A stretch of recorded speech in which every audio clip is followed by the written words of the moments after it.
Hey, welcome back to the IOGA Podcast. I'm one of your hosts, Erik Weiseth, Executive Director of.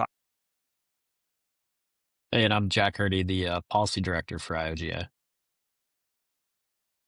This week, we have a great interview with Liz Townley, who is one of the lead folks in the U.S. Forest Service for implementing the Explore Act provisions within the agency. It's a great conversation with some wonderful high-level info that I think you'll find interesting. Hey, Erik, your background looks kind of weird. Where are you right now? Yeah, hey, I'm in DRBO in a room I'm sharing with Aaron Lieberman from America Outdoors. We're in Washington, D.C. with a bunch of other outfitters here for the week for AO's Camp Washington. There's outfitters flying in from all over the country, and we're going to meet with legislators and agency leaders to talk outfitter issues. So should be pretty fun. I think the Idaho group, we're going to be meeting with all four of our congressional representatives and hopefully some leadership within the Department of Interior and the U.S. Forest Service. Well, what issues are you guys talking about? Yeah, this year, I think one of the main issues we're going to be talking about is the Outdoor Recreational Outfitting and Guiding Act, or the ORG Act, which is trying to set up an exemption for outfitters within the FLSA, the Fair Labor and Standards Act. We're trying to set up an exemption similar to what like fishing organizations, summer camps, movie theaters have, where it's basically understood that those industries are just a little different and that your sort of standard labor laws, 40-hour work weeks, and those kinds of things just don't really make sense. So we're going to be talking to a lot of folks about that because anybody who's been in outfitting for a while understands that this is a huge issue and that, again, like those kind of standard labor hour rules just don't make sense for somebody operating in the middle of the Frank for 6 days. We'll also be talking about the implementation of the Explore Act, kind of the ever-present conversation these days is Explore. And so we'll be talking about the Explore Act, coming rulemaking, because they passed the legislation, but then agencies have to make rules around how to actually implement some of that statute. And so we'll be talking about rulemaking and maybe some trailer legislation that will need to come up in the future, some of those kinds of things. But overall, looking for a fun week. I haven't been to DC since I was a kid, so it's kind of cool being here and really excited to have all these conversations. Nice. Yeah, I mean, those two things sound very important and also incredibly unsexy, which I think is Aaron Lieberman's trademark these days. You guys going to do anything fun? Any tourist activities on the side? So I'm hoping to maybe go visit the Natural History Museum at some point while I'm here and kind of see some of the sites. Because again, I think the last time I was here, I was like 12 and maybe for a day. So I really haven't seen any of it or experienced any of it. So I'm hoping to get to do some of that while I'm here. Absolutely. And yeah, I got in about midnight and Aaron turned on the lights in my room this morning at 5 a.m. or our room, I guess, and said, "Hey, get out of bed. We're going to work out." So I will make sure when he does that tomorrow to let him know that you think the sexiest thing that he does is dive deep into unsexy legislation. So make sure he's motivated to do that 5 a.m. workout tomorrow. Awesome. Well, we should probably talk about IOGA stuff at some point. A couple quick updates. Last week, we held the Thaw, which is IOGA's big fundraising gala for the year. We had a great turnout. A special, shout out to the folks at Visit Idaho who came in and really helped set up the room to celebrate the 3100, the big film project that we worked with them on.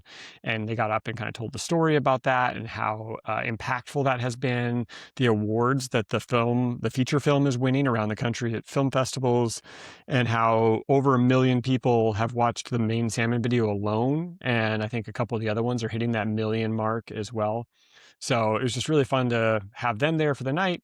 We had a great band, great turnout. It was a lot of fun. Jack, you were there. What'd you think? It was a good fun event? Yeah, I had a great time. Dinner was delicious. I ended up winning a couple things in the silent auction. I maybe spent a little more money than I should have, but had a good time. And also got to hang out with all the great volunteers, a bunch of river guides that came out and helped us out. So big shout out to those folks. Thanks for being there. Yeah, it's been awesome. Having been in this a while, you know, there was kind of these generations of volunteers, for a while it was us as like the young guides that were volunteering at a lot of these things. And then there was kind of another generation, another generation. And it feels like we've kind of settled into a new generation of these younger guides that are coming on, showing up to support the industry and volunteer. And it's just a ton of fun. And so it was really great to have them there. Jack, you want to give us an update on what happened with the Raybould Amendment? Yeah, so folks have been following along. There's been two competing public lands constitutional amendments. One of those was the Raybould-Petsky Amendment, which was adjusting the mandate for Idaho Department of Lands, so state lands. Unfortunately, it looks like that amendment might be dead. A couple weeks ago, went up for a vote in the House State Affairs Committee. There was some rigorous debate. There was strong opposition from the timber industry. The mining industry was neutral. The grazers were generally in support, but they did not show up to testify. And then there was some testimony in support from me and from the Idaho Recreation Council, so kind of outdoor recreation industry. Ultimately, the committee deadlocked 7-7, so they could not decide what to do. And when they tie, it's a no. So that legislation stayed in committee. I don't think it's going to go anywhere the rest of the session, which is pretty disappointing. That being said, we're really appreciative of all the work that was done by the sponsors. I think their heads are in the right place, and we're really looking forward, I think, to continuing this conversation because I think, regardless of whether or not the legislation passed, it did create a pretty big conversation about state lands, what state lands are, what they're used for, and how we manage them. So ultimately, I see it as a win, even if we didn't quite get the outcome we were looking for. What's your take, Erik? Yeah, yeah. My take is that day was kind of a kick in the teeth. There'd been a hearing on it the week before, and there's a few things had changed, and things were feeling really good. It seemed like we had the votes, and it was going to get out of committee. And then something changed over the weekend, and it just, yeah, the vibes changed. You could kind of feel it throughout the meeting. Yeah, it was pretty disappointing to see. But again, I think it's great. It's part of this bigger conversation that's happening around public lands and how to protect them and different ways to do that. And I suspect more is going to come on this front, and that this isn't the final thing that we'll see on this one related to IDL. Kind of going along that note, the other public lands amendment that has been out there, Senator Ben Adams, who came to our meeting in Wallace and presented on his bill, that went before Senate State Affairs last Friday, and kind of a robust hearing with people supporting, people being neutral, which is where IOGA was, and people opposing. And it did get out of committee with a pretty healthy vote margin. So it'll at some point here in the near future probably go to the Senate floor. The bill would create a future trust that any land that was given to the state from the federal government would go into that trust versus where it would go today, which would be kind of the standard IDL. And that land, if it's in that trust, cannot be sold. There's a bunch of provisions about how it's managed, money that is made on that land, how that would, how that be used and everything else.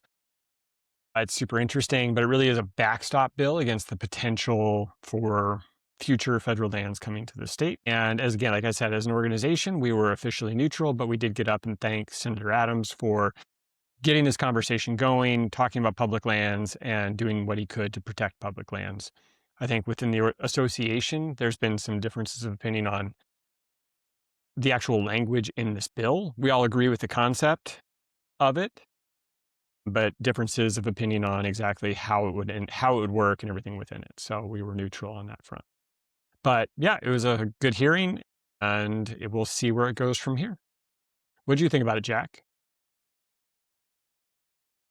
Yeah, I think my takeaway from the hearing was that, Ben spoke very passionately about public lands and, from a personal standpoint, what public lands have meant for him. I think he made some good arguments in favor of it. I also think a lot of the conservation organizations like Idaho Conservation League and Conservation Voters for Idaho came out to oppose it. And I think they raised some legitimate concerns about it. I think ultimately, it seemed like almost everyone in the room agreed that we don't want the sale of public lands. The main disagreement is about how to prevent that.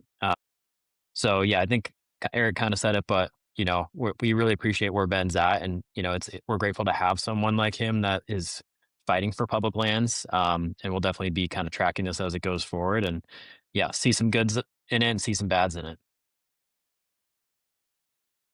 Yeah, I will say, having seen Senator Adams' presentation a few times on this now, his presentation the other day was like the most heartfelt, moving presentation I've seen him do about it. He really talked about, what public lands meant to him, especially as a veteran and kind of after tours and everything else. And it was really moving. Another bill that we're tracking closely and is kind of moving through the Senate, moving through the Senate, is Senate Bill 1300. This bill would make the directors of Fish and Game, Parks and Rec, and the Transportation and ITD. They would go from being appointed by their currently what is like the Fish and Game Commission or Parks and Rec and ITD's version of the Fish and Game Commission. The director currently is hired by those commissions. This would change it so that that director would be appointed by the governor and confirmed by the Senate. So it just is a pretty substantial change in how that director position is brought in. For Fish and Game, the director has been hired and potentially fired, but overall managed by the Fish and Game Commission since a citizens' initiative in 1938. The intent of the process is to ensure democratic accountability through the commission, because they are appointed by the governor and confirmed by the Senate. But the goal was to insulate the department from politics so they can make better decisions long-term, scientifically based, about really managing fish and wildlife in the state. So IOGA has shared our concerns with the Senate committee when it went for a hearing, and that we were worried this puts the director into a political position in the way that they're not now, and also creates sort of a dual leadership where they're hired and fired by the governor, but they have to answer to the commission. And we're really concerned that it's going to undercut the power and importance of the commission, which the commission is, those are people that your everyday, both outfitters and guides, but also just hunters and anglers in Idaho, they can reach out to and talk to about their issues and everything else. And it democratizes the whole thing in a sense that the average person can get in touch with these folks. And I think this just undercuts that. And we have expressed that with the powers that be. But we'll see where this goes. It's going to go to the Senate probably this week, and it'll go over to the House, where we've been trying to talk to some of the folks on state affairs and express our concerns, and we'll see where this one goes. Yeah, I think I personally understand I understand the desire to have a little more, democratic input with Fish and Game, but at the same time, that department has to make some really hard decisions sometimes, and it can be useful, for the long-term preservation of the resource to have someone that feels like they can do, things that might be unpopular in the moment, if it's good for, the Fish and Game of the state of Idaho in the long run. So yeah, it could potentially degrade that process a little bit. The larger concern, though, about this bill that was raised in the committee hearing actually has really nothing to do with Fish and Game. It's all about Idaho Parks and Recs. The Harriman State Park was donated to Idaho by the Harriman family. I believe this is in the 1950s. Beautiful state park. It was a historic ranch of the Harriman family. And one of the stipulations of that donation was that that park would be managed and controlled by a professional kind of scientific manager, not a political appointee. So within the deed of that transfer is that agreement. And there's some concern from, I believe, the Friends of State Parks, Friends of the Harriman Park, and a couple of nonprofits, that if, they make the Parks and Rec director a political appointee, that the Harriman family could have a legal case to pursue taking that land back, which would be a huge blow to the state of Idaho. I think they valued that park at about $150 million. So it could potentially be a $150 million loss for the state just by violating that agreement, whether intentionally or not. Yeah, like Erik said, that passed out of committee and it went on the Senate floor where it also passed. It'll be in the House probably this week or next week. And yeah, we'll be tracking pretty closely, kind of keeping our concerns at the forefront, and we'll keep y'all updated. Yeah, it's possible. I'm talking out of my ass here, but I was under the impression that this agreement, the donation of this land and this agreement about professional management was actually sort of the genesis of the creation of the Idaho Parks Department and the setup that it has currently for management. So you're really going back a ways. And I understand trying to have kind of all of these executive agencies managed the same way, where the leaders are hired by the governor and then confirmed by the Senate, and just matching with some of the other organizations, health and welfare, DEQ, et cetera, like their setup. I get that. But I do think there's something to appreciate in the way that Fish and Game is just different. What they're managing is different. And Idaho is known for our hunting and fishing throughout the country. And it's been managed this way since the late 30s, and maybe if it ain't broke, don't fix it. But yeah, we'll see where this one goes. We're keeping an eye on it. Jack, any updates on the Pierce nomination to lead the BLM? Yeah. So again, hopefully you've been following along, but there's a new nominee to lead the BLM, Steve Pierce. He has kind of a history of making some really concerning statements around selling public lands. He co-sponsored a bill back in 2016 to try and sell some big swaths of public lands.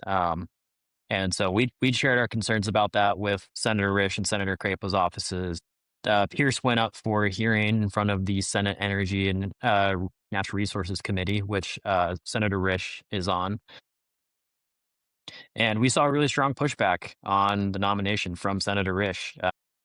He basically came out swinging, basically saying, who, you know, Mr. Pierce, we've talked. You came to my office last week and, we talked about how the BLM director cannot sell public lands, correct? And then Pierce said, yep, correct. And only Congress could do that. And Congress isn't going to do that anytime soon, correct? And Pierce said, yep, correct. So it was really good to see him kind of hold Pierce accountable to those statements. And, regardless of what he believes now or says he believes now, to see Senator Risch really kind of put the screws on him and saying, even if you wanted to, you can't do this thing and you're not going to do this thing.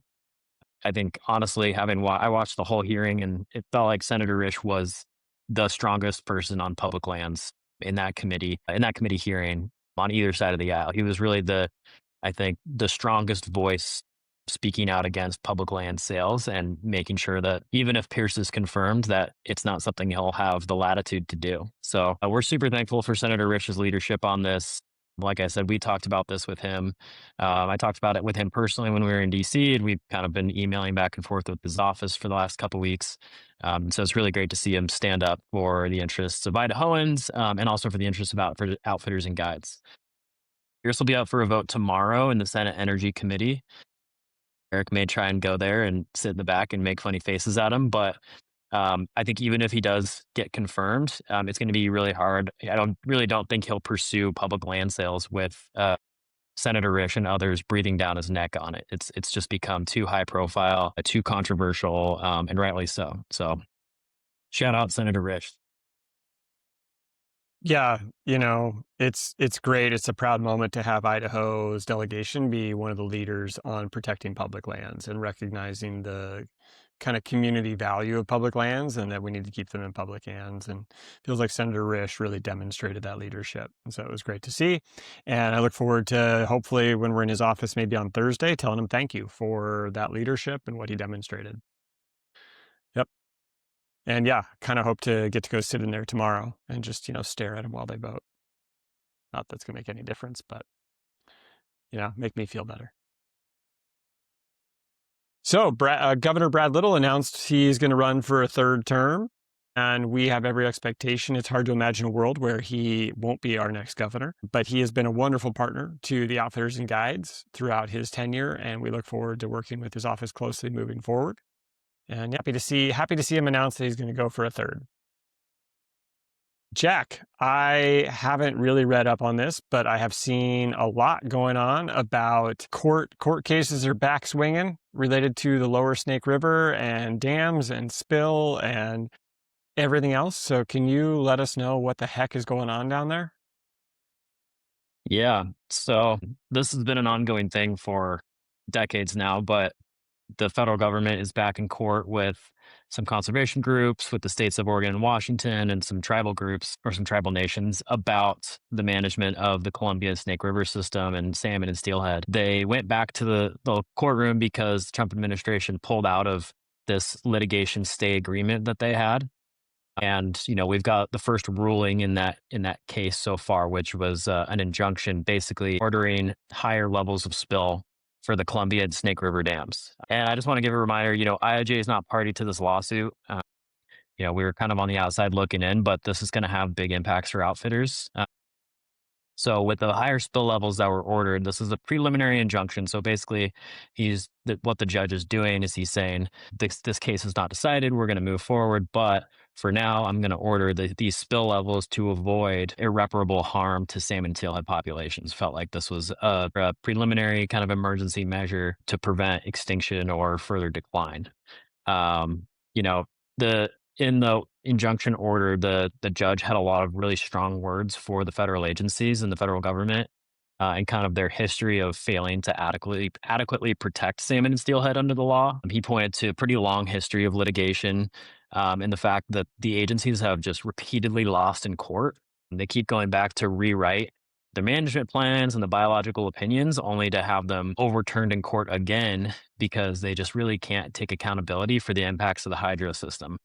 Regardless of what you think about the lower Snake River dams, there is the statutory obligation for these agencies to do everything that they can to prevent extinction. And basically, what the judge is saying is that you have never done enough because you won't like look at the whole situation. It's hard to say exactly what this injunction will mean. It's not unprecedented. This is basically going back to warmer spill levels from a few years ago that they think were better for fish than the ones they're currently under.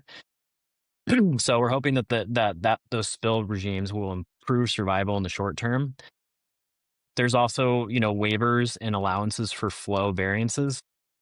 Theoretically, agencies, the BPA and the Army Corps of Engineers will be able to kind of adjust the grid accordingly when they need to. So we don't think that there's going to be huge impacts on grid reliability in any meaningful way. Ultimately, this is going to be an ongoing thing.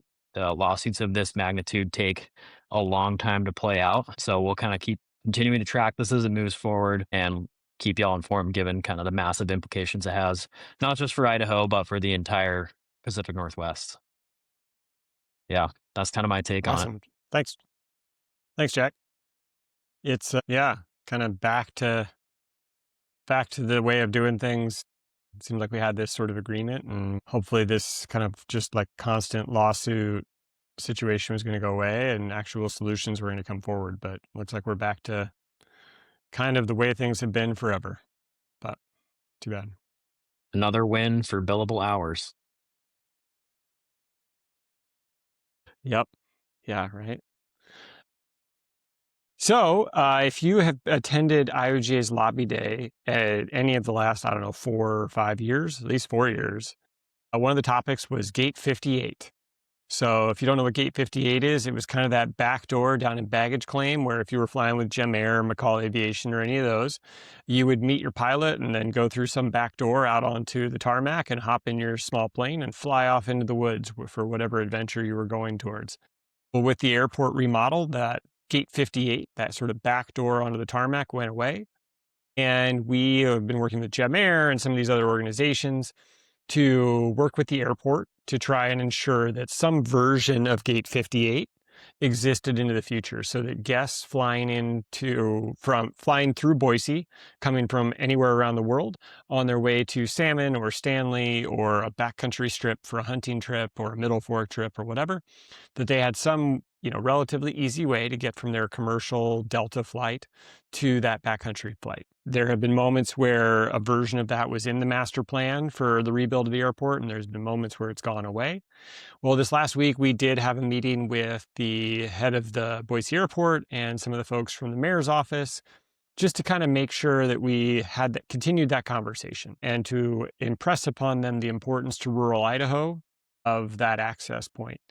We didn't solve any problems. We didn't come up with any major solutions, but I do think we had a productive conversation that helped them understand that we're willing to be flexible, but we also just need to solve this problem. And they seem to understand that that's a problem that does need to be solved. So we look forward to more meetings. I think we're going to be meeting with them the middle of this month now, I guess, March. We're meeting with them sometime in the middle of March to keep that conversation going. But it is something that we're working on, and I don't know when or how it'll get across the finish line, but I do feel confident we'll get it there. So, Jack, you just finished a big project. Why don't you tell us about what? Yeah, we finally submitted comments for the Hells Canyon Draft Supplemental Environmental Impact Statement, the HCC DSEIS, as I like to call it. Saw a bunch of comments come in from outfitters and guides as well. So, thanks to everyone that kind of participated and made their voices heard on that as well. Shout out to Laura McCullough, Kurt Kilgore, Jason Schultz. Saw a number of other guides as well, but thanks y'all for doing that and participating. It does really make an impact, I think. Showing them that people do really care about this resource is super important. You can't really overstate that. Yep. Yeah. Happy to be done with that, though. Jack Yeah, Jack really wrote IOGA's comments and they were phenomenal. He did a great job. And we'll link to those in the next newsletter that I think, if I have the time, will come out this week or late this week or early next week, realistically. But the next newsletter will have links to IOGA's public comments on that. So keep an eye out for that. But just a couple other quick things. Somehow I ended up on the grant award committee for the Whitewater License Plate Fund, which not really sure how I walked into that one, but there I was. And we just had our meeting last week. So those grants were awarded. There was, I think, $135,000 worth of applications for about $30,000 in grant money that was awarded. But some incredible causes, a lot of folk applying who work with outfitters and guides to get communities on the river. There's, an organization that's, I think, near and dear to the outfitter community that tries to get cancer survivors, especially kid cancer survivors, out on river trips, that we were able to give them some money and some other stuff. And it was just a cool process to be a part of. But one of the things that's along with that is the Whitewater license plate has looked like what it looks like for quite a while. And we think that if we do a redesign on that license plate to something that's maybe a little newer, potentially a little more appealing, that 30,000 we had to, grant or that we had to award this year could, double or triple if we had a more attractive license plate. So we have taken a few submissions. I think there's some great ones that I looked at the other day, but calling all those Idaho artists, all those guide artists, the Whitewater license plate, if you want to see if you could design what could be on the bumpers of cars throughout Idaho into the distant future, this is your chance to get your art out into the world. So shoot me an email, Erik, E-R-I-K, at IOGA.org, and I can get you the dimensions and everything else. And so you could submit your design to, something that really promotes or showcases the Whitewater of Idaho. So other than that, it's pretty open. Like, you can kind of dream however you want. There's not a whole lot of stipulations other than it has to fit on a license plate. But be kind of cool. I think getting a cool Whitewater. I have a Whitewater plate. I wouldn't mind a cool new version of it. Yeah, I guess the last thing that we'll talk about before we get into sort of the interview is just the popularity of having Aaron on the podcast last week. We got a lot of positive feedback on that.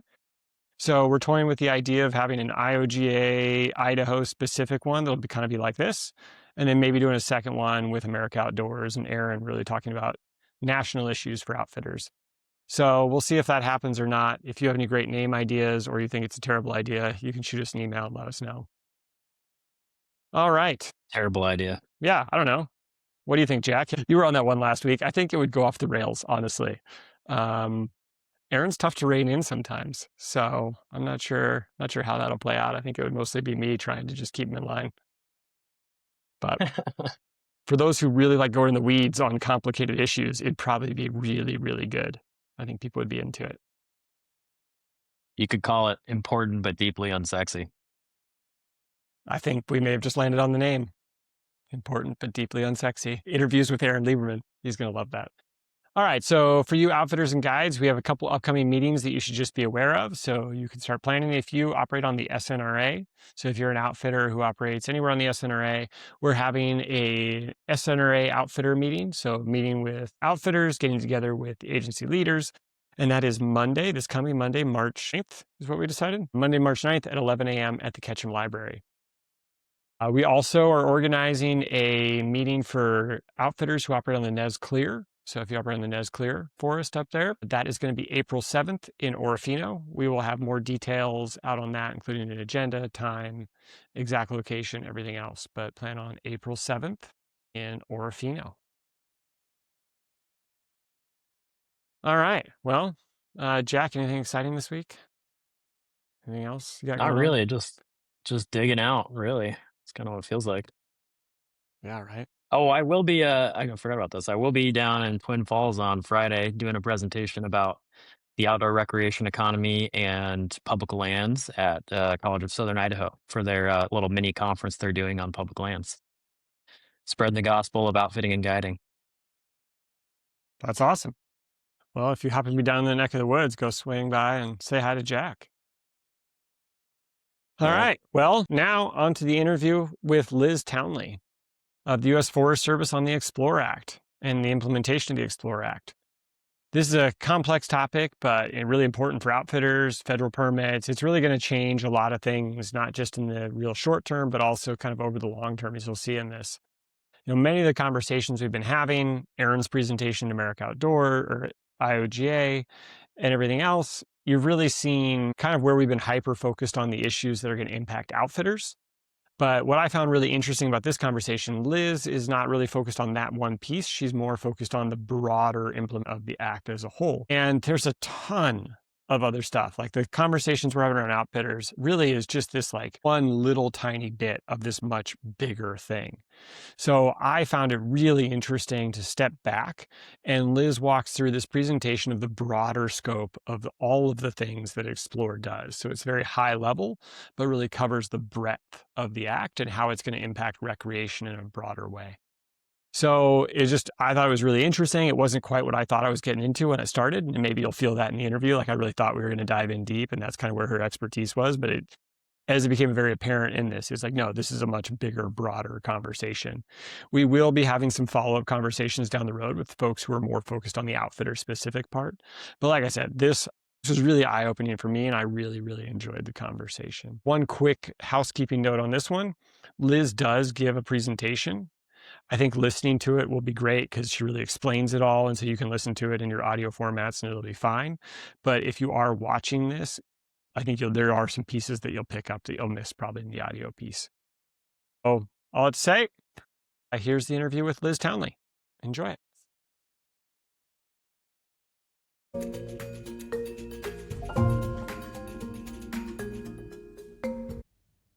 All right, well, this is where we thought we were going to have an interview with Liz Townley, but as we got into editing, we realized that for some reason her audio just cuts out halfway through. So we do not have that interview, which is a bummer because it was actually really great and kind of a high-level view of Explore, and I learned a lot. So hopefully we will get that fixed, or we'll set up another interview with Liz and have that here in the future.